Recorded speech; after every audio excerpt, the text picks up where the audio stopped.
اپنی زندگی میں امید کبھی نہ چھوڑیے گا. Hope, the most robust strength which a person can possess is that he is hopeful. پیچھے فرعون کا لشکر تھا, وقت کے فرعون کا,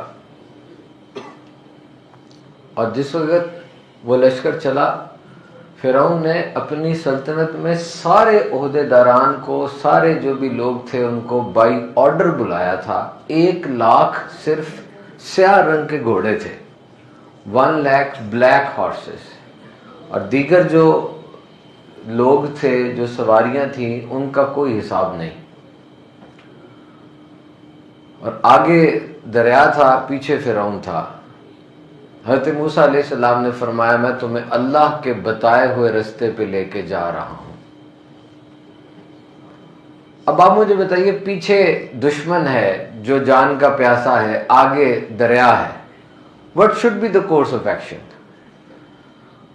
This is important to contemplate and to galvanize that there was hope.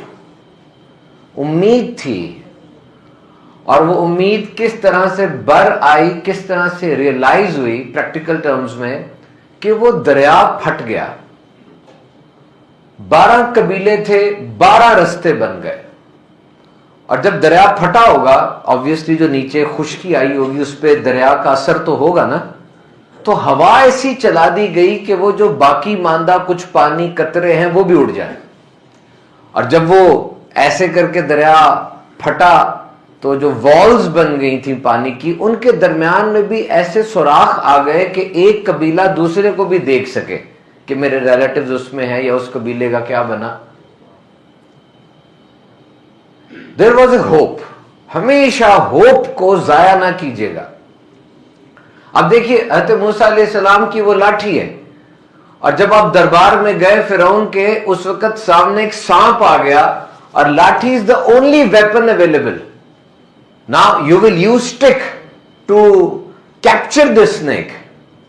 ایک ہی آپ کے پاس لاٹھی ہے, اور وہ واحد اوزار ہے, واحد ویپن ہے, ہتھیار ہے جس سے سانپ کا مقابلہ کیا جا سکتا ہے. اور حکم ہو رہا ہے کہ لاٹھی پھینک دو. سامنے فرعون ہے, اس کے درباری ہیں, سجے سجائے بیٹھے ہیں, اور بالکل تیار ہیں کہ نگیٹ کریں, لیکن حکم کیا ہو رہا ہے کہ لاٹھی پھینک دو. اور جب آپ نے حکم مانا, لاٹھی پھینکی, وہ لاٹھی بہت بڑا سانپ بن گئی, اور اس نے وہ سامنے والے سانپوں کو کھا لیا. اور جب آپ گئے اس وادی میں, وہاں پر پانی چاہیے تھا, پتھر پڑے تھے. فرمایا وہی لاٹھی جو پھینکی تھی سانپ بن گئی تھی, یہ لاٹھی پتھروں پہ مارو. پکڑے لاٹھی آپ, اور یہ فیصلہ آباد سے شروع ہو جائے لاہور تک, جتنے بھی پتھر آتے اس پہ لاٹھیاں مارے, کوئی فرق پڑے گا نہیں. لیکن جب آپ نے لاٹھی ماری پتھر پہ, پتھر سے پانی نکلنا شروع ہو گیا. اور یہی لاٹھی جب دریائے نیل پر ماری, پانی پھٹ گیا. ایک جگہ پانی نکل رہا ہے, ایک جگہ پانی پھٹ رہا ہے, ایک جگہ لاٹھی سے سانپ بن رہا ہے. اس کا مطلب all these are divine plans. اللہ جو چاہے کر سکتا ہے. Never lose hope. حضرت یونس علیہ السلام ویل مچھلی کے پیٹ میں تھے, وہاں پر مچھلی کے پیٹ کا اندھیرا بھی تھا, رات کا اندھیرا بھی تھا, پانی کا اندھیرا بھی تھا, لیکن there was a hope.